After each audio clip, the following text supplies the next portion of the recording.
Salut à tous et bienvenue dans ce nouveau numéro de la Chronique de Flo.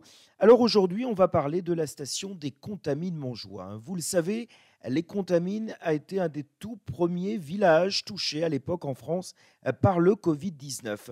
Le 8 février dernier, en effet, la ministre de la Santé de l'époque, Agnès Buzyn, confirmait 5 cas de coronavirus dans la station, 4 adultes et un enfant, tous de nationalité britannique.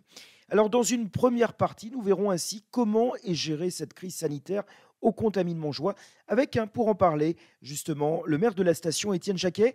Nous l'avons joint par téléphone. Étienne Jacquet, bonjour. Bonjour Monsieur Thierry, vous allez bien? Merci de nous accorder quelques instants. Alors, je le disais, les Contamines Montjoie, une des toutes premières destinations françaises touchées début février par ce virus.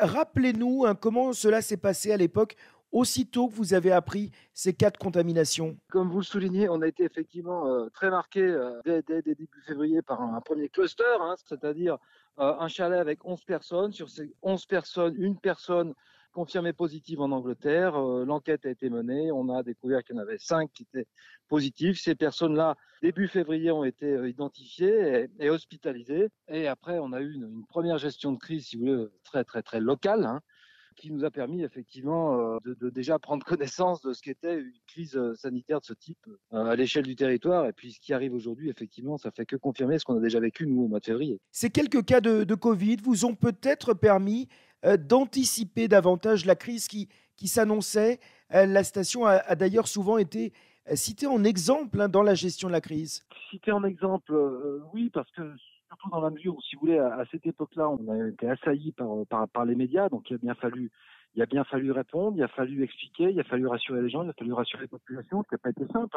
parce que justement, on était les premiers. On a organisé une première réunion publique à ce sujet-là, et je remercie les services de la préfecture et de l'ARS qui ont parfaitement joué le jeu avec notre commune, puis je remercie aussi les habitants qui, déjà à l'époque, ont su respecter les consignes de sécurité à la lettre. Donc, cette crise a été bien gérée, oui. On a eu aussi la chance, si vous voulez, que personne ne soit contaminé, mais enfin, c'était une chance relative, puisque je vous rappelle qu'à l'époque, on a exigé immédiatement que toutes les personnes qui avaient été en contact avec des personnes contaminées soient systématiquement testées. Est-ce que vous réalisiez déjà à cette époque-là l'ampleur que cela pouvait prendre et que l'on se retrouve comme ça, confiné depuis maintenant plus de 4 semaines? Oui, moi, immédiatement, j'ai très vite compris, si vous voulez, le risque et le danger que ça pouvait représenter, déjà au niveau local, mais le risque le plus important, c'était qu'effectivement, on n'arrive pas au sein de la commune à maîtriser cette épidémie et que cette épidémie parte des contamines et atteigne les communes voisines ou le département. C'est un peu d'ailleurs ce qui s'est passé à la BAM de Sillingy à une autre échelle. Et moi, j'étais parfaitement conscient quand les services de la préfecture, monsieur le préfet m'a informé de ça, j'étais parfaitement conscient de ça présageait derrière en cas justement de mauvais traitement de ce dossier et dispersion de ce virus. À l'époque, il y a eu pas mal de tests de réaliser, vous allez me le confirmer, pour savoir si on avait pu contracter la maladie dans votre station. Et de nombreux contaminards, d'ailleurs, ont été testés. Oui, oui, c'est-à-dire que immédiatement, nous, c'est-à-dire on a eu connaissance, alors je vous dis ça de mémoire, dans la nuit de vendredi à samedi, des cas. Le samedi, on faisait des réunions publiques. Le dimanche, on avait installé aux Contamines à la salle d'animation un lieu médicalisé et on lançait des batteries de tests pour justement tester toutes les personnes qui avaient été mises en contact.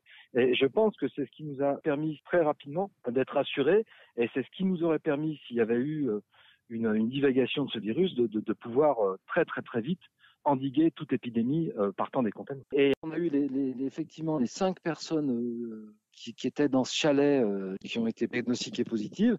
Après, sur tout le reste de la population, on n'a pas eu un seul cas positif. Et depuis, vous le confirmez, il n'y a pas eu de nouveaux cas dans la station? Écoutez, d'après les informations que j'ai, je n'ai officiellement personne de diagnostiqué positif sur la commune aujourd'hui. Et je pense que l'anticipation qu'on avait prise, des mesures de confinement, des enfants, de la fermeture des classes, etc., ça a quand même participé, si ce n'est évidemment pas à éviter l'épidémie, puisque on se rend bien compte que ça nous dépasse, mais du moins permettre à la population de déjà bien appréhender et maîtriser tous ces mécanismes sans se poser de questions. Quand on a dit qu'il fallait fermer les écoles, qu'il fallait respecter les distances de sécurité, c'était déjà des mécanismes qu'on avait acquis, appréhendés, parfaitement compris et analysés au contact. Eh bien, merci beaucoup, Étienne Jacquet. Je vous propose que l'on se retrouve dans une deuxième partie pour parler cette fois de cet arrêté municipal que vous avez pris pour faire face à l'afflux de personnes ou de résidents secondaires dans votre station durant ces vacances de Pâques en pleine période de confinement.